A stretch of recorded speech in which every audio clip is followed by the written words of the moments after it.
from the politics of peace to its more creative manifestation in art.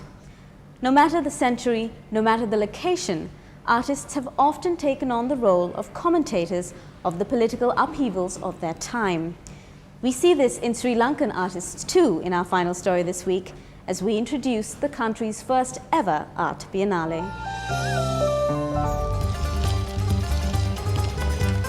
A series of old, unused warehouses alongside a small cobbled alleyway in central Colombo. An unassuming venue for a premier event, the Colombo Art Biennale 2009. Around noon on the 10th of September 2009, the opening of the Biennale, art enthusiasts strolled down the byway of Park Street and dipped in and out of the colourful warehouses which had metamorphosized into mini art galleries, holding art installations by 40 Sri Lankan and 10 international artists.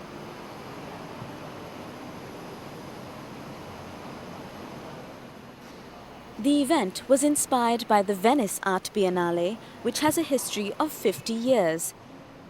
That inspiration was taken up by Anushka Hempel, herself a gallery owner in Gaul. The result was this 4-day art festival, the first of its kind in Sri Lanka.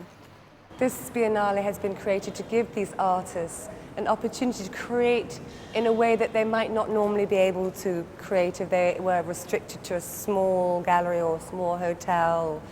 By having the space to be able to really be creatively free to express and show their talent, and so for people to see just how talented Sri Lankan artists are, not just within Sri Lanka, but after the Biennale we'll be promoting this Biennale overseas. When preparing for the event, the artists were given only one instruction: to imagine peace. Their interpretations of the theme varied from the literal to the more abstract and made use of every conceivable medium. This is the first time in Sri Lanka that all these artists from different backgrounds, from different schools of thought, have come together under one roof and under one theme, imagining peace. And by having one theme, which most art biennales do have, it has given the audience a chance to see so many different interpretations and representations of different artists' imaginations of peace. No artwork was one and the same. Some required quiet thought and reflection to appreciate their full meaning. Others were more confronting. Others were alive with color and humor. And yet others were enjoyably interactive. Basically, this concept is kind of inspired by the Sigiriya, like the mirror, and even Michael Jackson's song, The Man in the Mirror, just reflecting yourself. And basically, considering this to be the theme of peace, this is basically the opportunity for all the viewers to make a change for themselves. So feel free to make a change.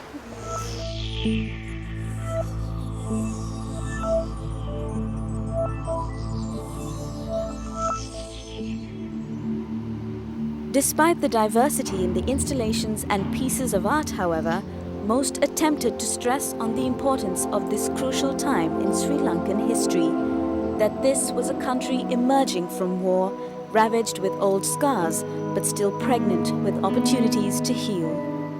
If you look here, you can't understand what you see, right? But you can see that it is in the shape of our country. And in here, you can see it reflected. You can see what it means. If you were trying to figure out what it said, here it is. Listen to the cry of a broken pearl. And the point of it is that you can destroy stillness, you can destroy quiet by the smallest movement, and how long it takes to come back to that point of stillness. Anoma Witewardena, whose 8 installations commanded a large space in 2 of the warehouses, made use of reflecting surfaces amongst other things to bring out her messages of peace.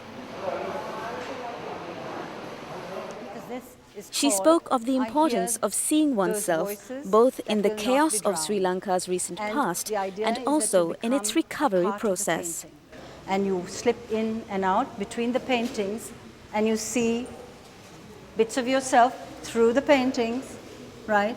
And you see other bits of the paintings, and so you become the painting. And it's about loss, it's about losing, but it's also about recovering and about moving forward. The lady's got her new bag, her box, she's maybe moving into her new home, the child is looking happy. So there are possibilities. Phoenix can actually rise out of the ashes.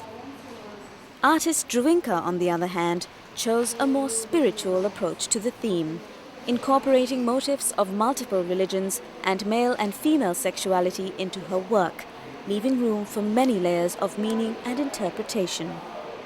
This slot was done specially for the show, and I've kind of used a spiritual, side to the.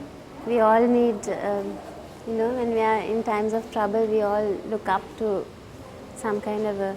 So I've linked, there's Jesus on this painting. Maybe you can focus. Yeah? And there's Durga and Kali, which Kali is for justice and Durga is, full woman power. And yeah, so I've kind of linked. And the snake is used for, I practice the Kundalini, and it's kind of a link between all. Artists have always been seen as pioneers of any age, unafraid to present bold, topical issues to the public in often confronting and thought-provoking ways. The artists of Sri Lanka are no different and are committed to not only help form but also question this new path towards peace and truth in Sri Lanka. I think what I'm hearing from people is, why are we talking about peace? We've got it. We're at peace. No need to discuss it any further. But I think we need to think, why did we go into war? Why have we, as a nation, a Buddhist country, been at war for 30 years? Why is there so much division? And my point in this little exhibition is to think about who is responsible for this war. And are we not, every one of us, colluding in this war? And therefore, are we not also responsible for the peace?